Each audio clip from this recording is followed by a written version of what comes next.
This is such a feel-good movie. I was wondering, the music that you play, had you grown up playing the piano? No. Or talk a little bit about that. Well, it was a process. I took some lessons with Chris Bowers for a few months leading into the project, and it was really important to me that we took proper care of the music element in the story.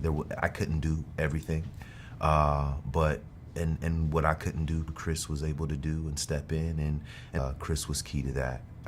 But yeah, and the most important thing to me as well with the preparation, with the music going into it, was really just understanding how that time at the piano and studying and whatnot really influenced and affected the character for the rest of the story, in the same way that a dancer is affected by being a dancer and dance lessons and what that does to your body and how you carry yourself. And so it was just really about gathering information for me. You seem to have bulked up for the role. We used to see you so stringy. Why was that important to you to do? And you've got some great scenes just shoving food into your mouth. Just talk a little bit about that. Well, that was the easy part in a way. It was just because I was trying to be accurate, like he was trying to be accurate in his way about his character. That character needed to be not just bigger, but stronger. So I was, lifting weights and eating lots of food, and just to be that kind of guy, to be like Tony as much as I could. But that's easy, eating and working out. The trickier part is the more subtle things, like what he's talking about, your posture, your diction, or what there is of it in my case.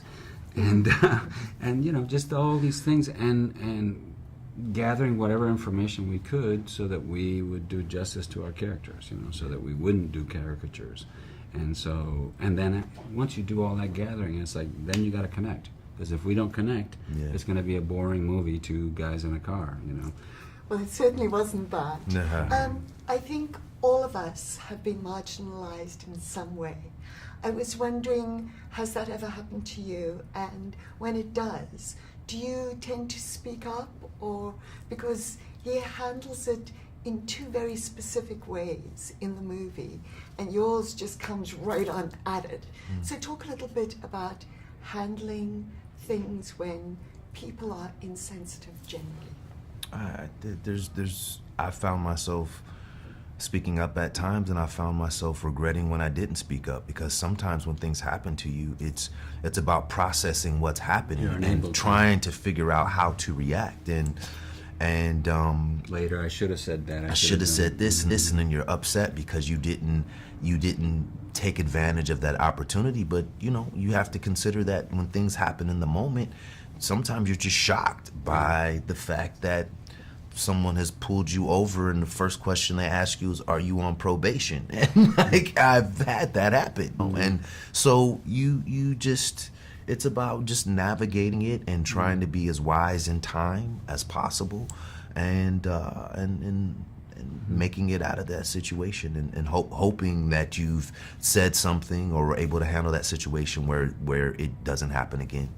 I agree. I mean, there's times I tend to be, it's a lot easier, and I tend to be much clearer and immediate in my reaction if it's happening to someone else, friends, or people who are older or who can't defend themselves verbally or physically.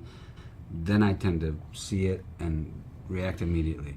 When it's myself, I sometimes, like you say, I'm surprised that someone would say something like that, or underestimate me, or make a bad decision and judge you. And when you're a little kid and it happens, I don't know about you, everything's new when you're a little boy or a little girl. And so you're like, I don't know are they saying something mean? Or if they are, you're like, you don't know why. You don't have this baggage, you don't have this knowledge about society. You're just like, whoa.